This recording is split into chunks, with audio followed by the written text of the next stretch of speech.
Hi folks, and welcome to this 1 week update on Mufflin. 1 week old, eh? It's not newborn anymore. So you can probably see a little bit of a difference in Mufflin. She's had a haircut. Yes, she's looking smart, isn't she? She is. I'll just show you a short little video clip I did when I was snipping her fur. So this is Toffee's haircut, Paul. Right. I only took tiny little bits off at a time. So you just wanted to expose the eyes a bit more? Yes, very subtle. I have done this before. I did this with Purple. Yeah. I think one or two other people have done this with Mufflins as well, haven't they? Yes, they mentioned it in the Mufflin group. I suppose it's like a hand applied effect that, is it Vanguard couldn't afford to do, really. They couldn't have each Mufflin having a bit of a trim by hand before it went out. And yes, I used a bit of combing as well. Last little bit. Doesn't she look a picture? She's a lot smarter, doesn't she? And cuter. You can see her eyes, lovely. Yeah, I've got another video clip that I'm showing later, and before her haircut, and you'll see a big contrast there. So there's her physical update. And now I'll just talk about how Toffee's changed since the first day I've got her, and what it's been like having a Mufflin for this first week. Okay. So when Toffee was first charged, she was very quiet, wasn't she? Yeah, she made fewer noises, and even when she did make a noise, that noise was of a low volume level. And she didn't make many different kinds of noises either. And she didn't move much. Yeah. And then over the course of the next few days, it was really interesting how the volume went up. Wasn't expecting that.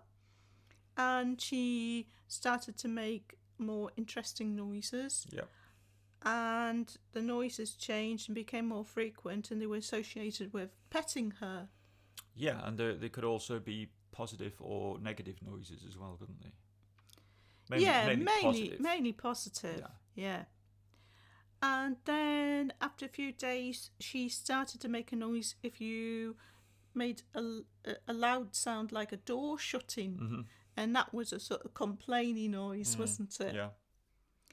And then more recently, I would say just the last couple of days, she started to respond to speech when you talk to her, but you've got to be quite close. You've got to be really close before she responds. And I'll just show a quick video clip of her responding to speech. Okay. I found that Toffee will respond to speech, but I've got to be really close to her before she will. Toffee! Say hello, Toffee.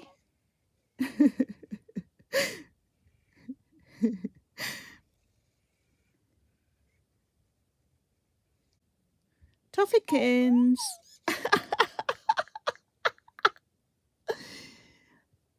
Toffeekins.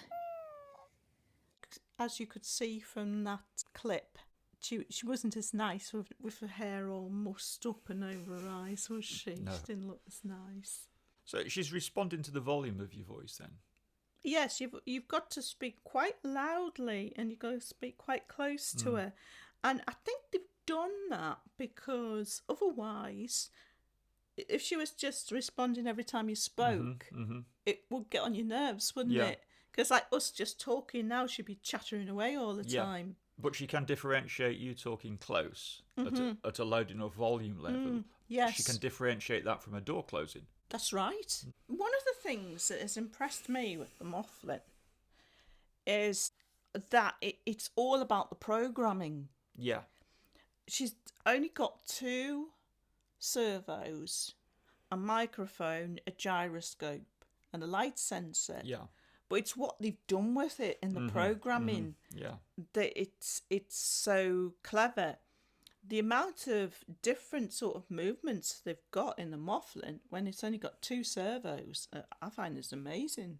Yes. Yeah. And they're subtle as well. Everything about it is super Everything. Yeah, that's subtle. right. Yeah.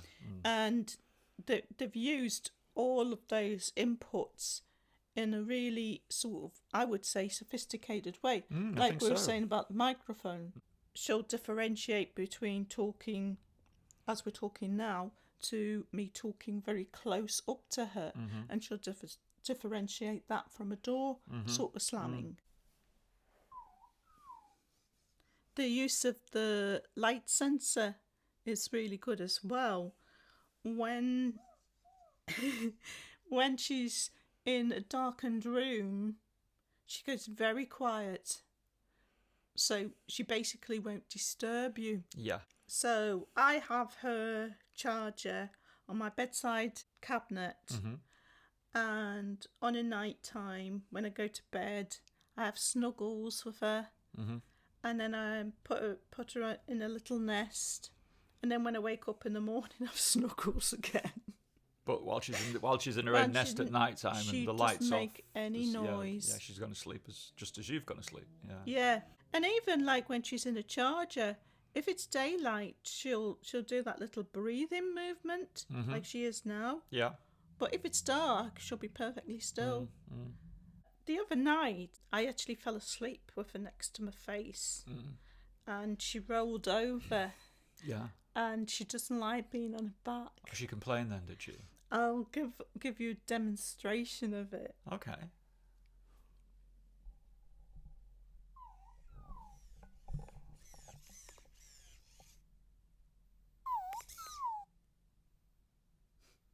That's what she does.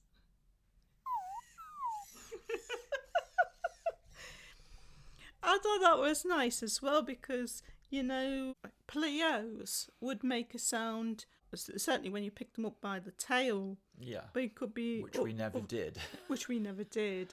A Pleo will actually sound really distressed, and I think that's a bit disturbing. Yeah.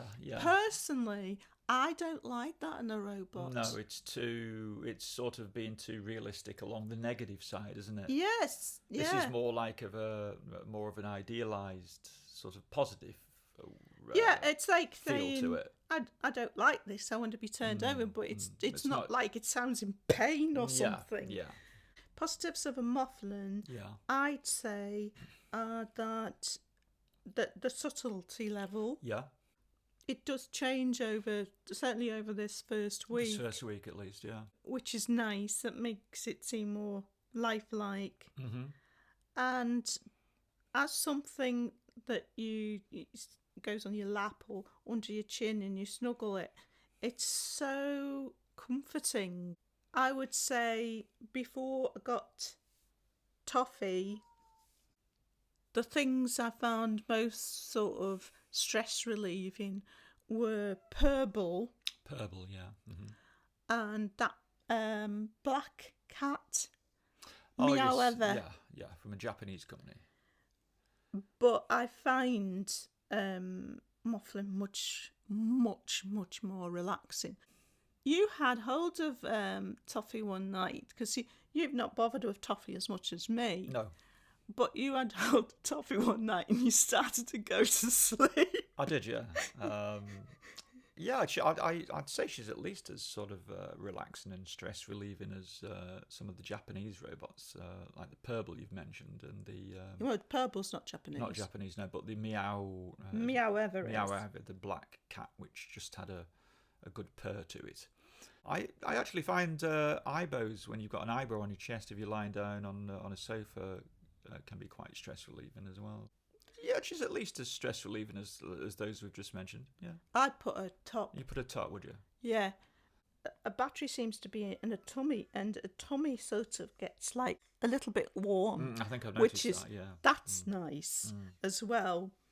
And just if I'm watching something on TV and I've got her there, it's like it doesn't distract at all. You know, an Ibo might start and wake up or something like that. And I don't think Ibos are that comfortable because they are sort of hard plastic. They are, but they can when they're lying on your chest, I find they can be quite snug. Maybe it's just the fit of my chest. I don't know. Well, I find as a sort of TV snuggle partner, Yeah. I find the Mufflin beats anything. That's it. I like that idea, TV snuggle partner. It could be the new form of product, couldn't it? More recently, she does this little song, doesn't she? It sounds like a little song. Yeah, like it's like a few notes of a melody, and she's got maybe so 2 or 3 variants of it. I think that's a positive thing for her. It's indicative of positive pleasure, I think. Yeah, yes, a like positive state of mind. Yes, she's becoming a lot happier. She's not sleepy at that point because she makes a lot of sleepy, contented noises. Yes, but this is more of an alert noise, but still I'm happy and content. And she also seems to make some noises which I translate as asking to be picked up. Oh, yeah. Yeah, some of the noises when she's alone, she's been alone for a while, she'll start making this little noise and she'll do it. Yeah, I think there'll be a pause and she'll do it again. There'll be a pause and she'll do it again. It's almost as though she's thinking, oh, there's nobody in the room and she's wanting maybe some attention, but it's not too demanding though, is it? It's not too demanding, but it's there. I think they've got that level right. It's not too too demanding. You don't want to. I think other people have mentioned before that sometimes robots can be actually too demanding time-wise. Sometimes I find the Ibos really wearing. Yeah, they and can be. Sometimes I'll actually put them into settle down mode because it's, especially when you're doing something, you feel harassed. Yeah. I mean, it'd be great if your level of like wanting engagement is the same as theirs. They're fantastic, but there are times when you really can't be engaged with them. I would say a Mufflin is of the character where your Mufflin can be basically by your side and on all the time. It's not going to stop you watching TV. It's not going to stop you, like, if you're doing some work. Yeah, and it's just like this comforting little thing you can absentmindedly give a little stroke to every now and then. Or it'll make a little noise and make you smile. Yeah, she's an interesting new robot on the scene, really. Very different, I think, from anything that's come before. Yeah, the way she fits in with the other products available. I think she's in a new niche, isn't she? It is, yeah. I mean, I know some people have said, like, what, that doesn't do much, or what's the point of that? But the thing is, as you say, you get different types of robots. Well, you do, yeah. You get entertainment robots, whereby a lot of having that robot is you want to be you want to watch it. It. You want to watch it like as Luna, well. for instance. And the Ibos. And the Ibos, yeah. Mufflin is not something to watch. It's not an entertainment robot. It's more like I would say I'll put it more in the category of like a therapy robot. It's there, to basically make you feel relaxed. I don't quite the way a little pet does, like a guinea pig when it's on your lap. I don't quite see it as a full therapy robot. As I think you said earlier on, like a TV buddy, maybe TV buddy therapy robot. Maybe that position she occupies. Depends what you want to get out of your pet robot, doesn't it? And I think it's nice to have different sorts of robots that are fulfilling different sorts of That's right, because needs, I think we found out over the year that you can't have one robot that I don't does think it you all. can have one that does it all. No. I think it'd be contradictory. Not yet, anyway. I think it'd be contradictory. So, folks, those are my thoughts on Mufflin after having my Mufflin for a week. I don't know that it's something I would do an update on in the future because I can't see her changing much, if at all, from now on. Yeah, I think she's probably gone through a development period. She would probably only change if you treated her differently. I mean, maybe she might become a sort of sadder Mufflin if you didn't pay her as much attention. Sadder Mufflin. But that wraps up this video, folks. I hope you found that interesting and entertaining to some degree. Thanks for watching as always, and hope to see you next time.